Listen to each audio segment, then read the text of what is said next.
Aquí empiezan los desayunos de 24 horas.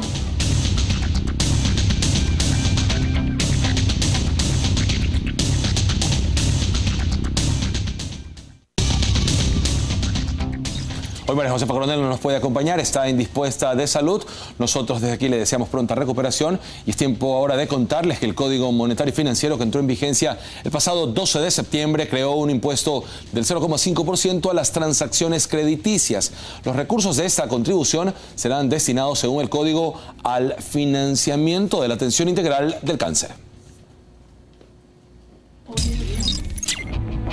Desde el pasado 12 de octubre, las instituciones financieras de todo el país cobran el nuevo impuesto. De esta forma, dan cumplimiento a la disposición 14ª del Código Orgánico Monetario y Financiero, que establece que las personas que reciban operaciones de crédito, incluyendo el crédito diferido con tarjeta de crédito, de financiamiento, de compra de cartera, de descuentos, de letra de cambio y operaciones de reporto con las entidades del sector financiero privado, controladas por la Superintendencia de Bancos, pagarán una contribución del 0,5% del monto de la operación. En la sesión inaugural de la Junta Regulatoria Monetaria y Financiera del pasado 29 de septiembre, sus miembros confirmaron entonces que el impuesto iba a aplicarse. Es decir, que si usted aplica a un crédito para la compra de un auto valorado en $20,000, deberá pagar además el impuesto al 0,5%, o sea, $100 extra. Los recursos de esta contribución se destinan, según la ley, al financiamiento de la atención integral del cáncer. El dinero que recaudan las diferentes instituciones bancarias será transferido por el Ministerio de Salud Pública de forma trimestral y anticipada. El sector bancario presentó una propuesta para cobrar el 0,5% flat por una sola vez a los créditos mayores a un año. Además, pedían que si un crédito es a 6 meses plazo, entonces se cobre la mitad. Aún no hay un pronunciamiento por parte de la Junta. La tarifa del 0,5% se pagaba hasta diciembre del 2008, pero fue eliminada por el gobierno hasta que se retomó y aprobó por la Asamblea en el nuevo código. El asambleísta por Cambio y el Partido Social Cristiano, Luis Fernando Torres, envió hace 2 meses una solicitud de información al Banco Central del Ecuador y al Ministerio de Finanzas. Torres pidió conocer, entre otras cosas, las motivaciones para la aplicación del impuesto a las transacciones crediticias. La respuesta sigue pendiente. Joana Ramos, 24 horas. A esta hora saludamos al asambleísta Luis Fernando Torres, el partido Cambio, PSC, precisamente para que nos conteste, nos hable un poco de su criterio sobre este nuevo impuesto. Primero le contestaron del Central, asambleísta, buenos días, bienvenido.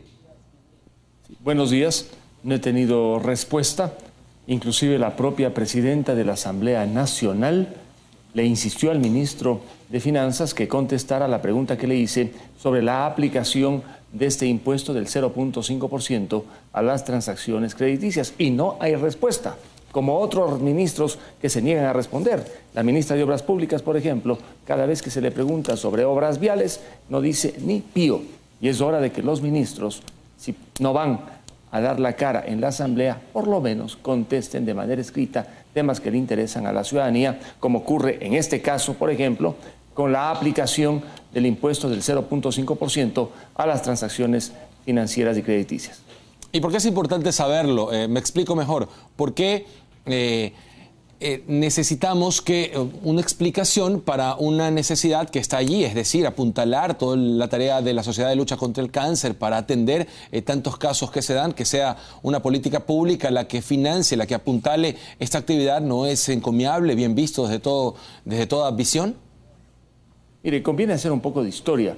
El año 2000, con la Ley de Transformación Económica, en el artículo 101 se estableció la participación de Solca precisamente con el impuesto del 0,5% a las transacciones en moneda extranjera. El artículo 101 de esa ley, el año 2000, hace 14 años, le mencionaba a Solca directamente para administrar los recursos relacionados básicamente con la atención del cáncer. El año 2008 cambió radicalmente la situación cuando se expidió la ley de la Red de Seguridad Financiera.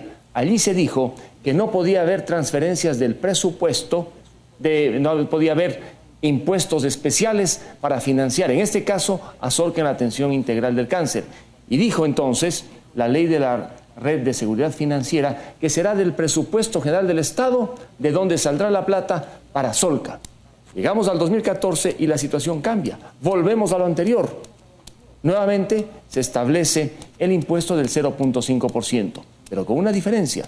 El año 2008 y el año 2000 se decía que Solca recibiría sin condición alguna los recursos. En la disposición 14ª del Código Monetario y Financiero se establecen condicionamientos para que Solca reciba el dinero. Primero, Solca deberá ajustarse a las políticas generales del Ministerio de Salud en unos cuantos temas, el copago, por ejemplo, la forma de atención, y luego el Ministerio de Salud tendrá que auditar a Solca. Increíble, increíble. Pero lo más grave de la disposición general 14 del Código Monetario y Financiero es que allí se dice que el 0.5% que se va a recaudar en los préstamos no irá totalmente a Solca, irá a atender el cáncer y una parte irá a Solca. Yo hice entonces la pregunta para saber cuánto se le venía entregando a Solca y poder conocer si se le va a entregar lo mismo o más. Cerca de 19.000 millones de dólares al año entregan las entidades financieras en materia de créditos. Si uno aplica el 0.5%, solamente por ese rubro podría recibirse alrededor de 100 millones de dólares.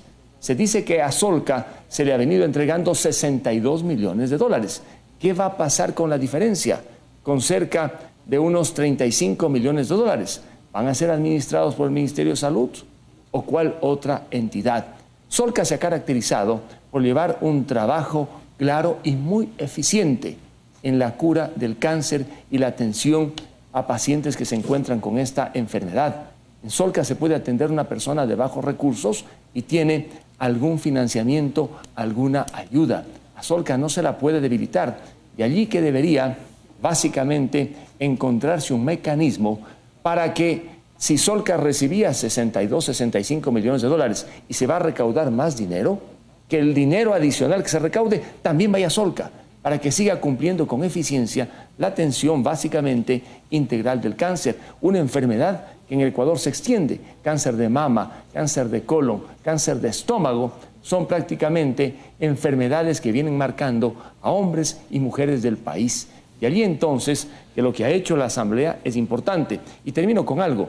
En el proyecto original de Código Monetario y Financiero que envió el presidente de la República en junio del 2014, no había financiamiento para Solca. Se olvidaron que derogando la ley del 2008 también desapareció el financiamiento. Fue la Asamblea la que tuvo que incorporar este impuesto para sostener prácticamente en funcionamiento a Solca y en general la atención del cáncer. Definitivamente necesidad hay, eso está claro. Lo que habría que establecer en todo caso es qué va a pasar con ese excedente, con esa diferencia. Pero, y aquí hay otra preocupación del lado del sector de la banca privada. Ha dicho, nos sentimos con una especie de discrimen, sabiendo que las mutualistas, por ejemplo, y entidades financieras pequeñas no van a ser gravadas con este 0,5%.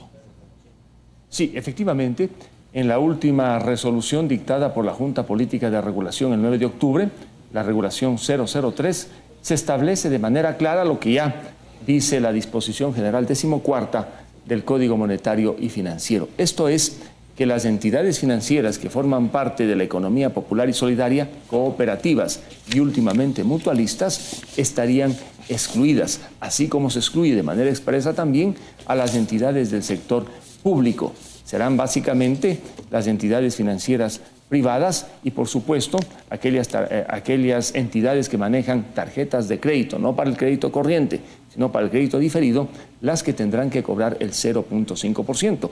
Dice esta regulación política de la Junta Monetaria y Financiera que solamente si es que el préstamo va a tener un plazo mayor a un año, se cobra por una sola vez. Si es menor, se cobrará por el remanente. En el caso de créditos vencidos, solamente se aplicará el impuesto cuando estos han sido reestructurados o renovados. Pero lo que a mí me llama la atención es que en esta resolución 003 se le menciona al Servicio de Rentas Internas, cuando la ley dice que el Ministerio de Salud es el que hará la transferencia.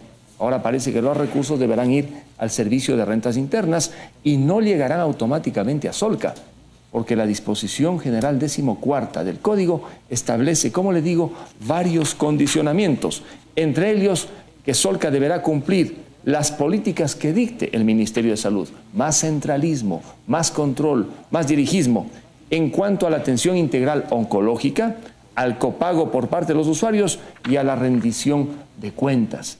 Imagínese usted con estos condicionamientos que no había antes, los problemas que va a tener que vivir Solca para recibir los recursos que ahora los emplea de manera eficiente, Esperemos que no. Básicamente la atención a personas de bajos recursos. Esperemos que no, Luis Fernando. Vamos a pasar a otro tema. Sin duda está clara su preocupación sobre esas definiciones que faltan, ¿no?, para que todos quedemos claros sobre el destino de esos fondos. Ahora me permito preguntarle sobre la resolución de la Sociedad Interamericana de Prensa de Santiago. La 70ª Asamblea ha mostrado ciertamente su preocupación con el gobierno del Ecuador acerca de, y cito textualmente, la falta de acceso a la información pública y transparencia gubernamental como uno de los obstáculos para la actividad periodística en numerosos países de América Latina. Cita, por ejemplo, a Argentina, a Bolivia y a Ecuador. Hay sin duda una preocupación de parte de un organismo suprarregional en el tema de la libertad de expresión, de la libertad de comunicación, lo que se está viviendo en Ecuador. Me llama muchísimo la atención que esta mañana la Asamblea, mediante resolución, vaya a condenar lo resuelto por la Sociedad Interamericana de Prensa en su última asamblea realizada en Santiago de Chile. La Sociedad Interamericana de Prensa es un órgano internacional respetable que reúne a representantes de medios privados y punto. No es un organismo internacional. Y veo que por allí en la Asamblea Ecuatoriana se han asustado con la declaración de la Sociedad Interamericana de Prensa.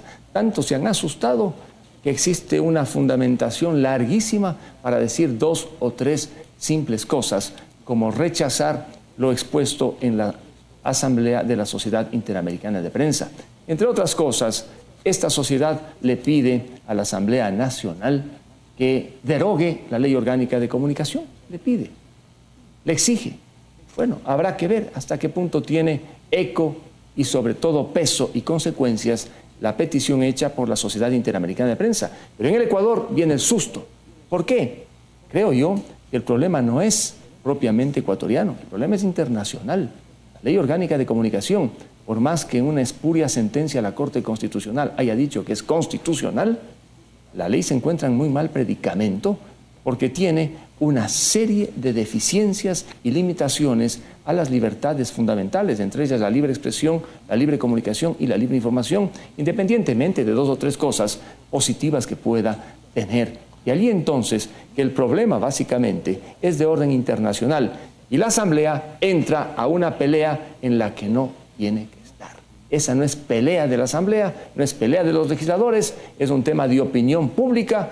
Si se han hecho malas cosas, habrá críticas. Cuando se hacen bien, no hay críticas. ¿Por qué entonces tanta preocupación con la declaración que hace la Sociedad Interamericana de Prensa, en algunos casos poniendo el dedo en la llaga en materia de libre comunicación e información? Muchísimas gracias, Luis Fernando. El asambleísta Luis Fernando Torres, Cambio Partido Social Cristiano, registrando en los desayunos de 24 horas su preocupación sobre algunos temas de coyuntura. Amigos, hacemos una pausa. Cuando volvamos, un exalcalde de Playa nos va a dar su versión sobre los daños sufridos en el colector de aguas servidas de este balneario. La actual administración municipal ha pedido investigaciones y determinar además responsabilidades. Volvemos. Estamos en los desayunos de 24 horas.